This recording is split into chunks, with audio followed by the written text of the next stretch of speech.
This truck has been completely torn apart in the last video and rebuilt, and it finally looks like it's done. But the airbags still need to be replaced so I can safely drive this truck. Airbag systems save thousands of lives every year by taking your inertial forces during an impact and absorbing and dispersing them. Airbag systems have also advanced greatly. The cars today are 30 to 40 times safer than they were in 2010.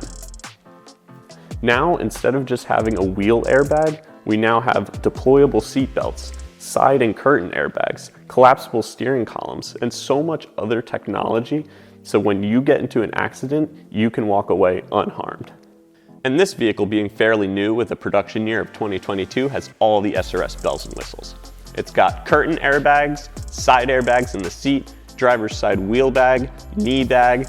It's got the deployable seat belts, retractor, and pre-tensioner, and it also has a deployable steering column that collapses during impact. And as you can see, most of these airbags have deployed and will need to be replaced.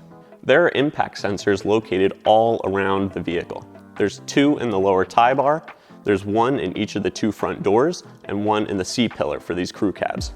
During an accident, all of these sensors send data together to the RCM module, which is located under the center console. This module takes data from other sensors, such as a passenger occupant seat sensor, along with driver position sensor, and has a complex formula to calculate which airbags should go off in the event of an accident, depending on the measured forces. This system also communicates with the BCM and will shut off the fuel pump in case of an accident to prevent fires. And this whole system is powered by also a backup battery system in case during your impact your battery terminals get disconnected.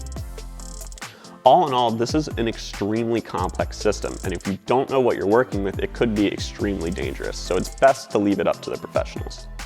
So that's where I come in. I'm not an expert on replacing airbags, but I do have a piece of paper that says I can BS my way through anything engineering. So let's give it a shot. So it really is pretty simple. Starting out in front of the seat, remove the old airbag, and then just replace it with the new one. Replace it with the seat cover, and then this one's done. For the steering wheel, just the same thing. Out with the old, in with the new. After replacing the clock spring, this one's done too. Basically repeat out with the old, in with the new around the entire vehicle, then reset the RCM crash data and power it up with appropriate confidence-inspiring gear, and wait the longest 6 seconds of your life to see if the airbag light turns off on the dash. And just like that, airbags are replaced. So that's it. It's honestly not that hard, but it can be extremely dangerous, especially when replacing new airbags, so I wouldn't suggest you do it at home and just leave it up to the professionals. But now that it's done, let's take it for a drive.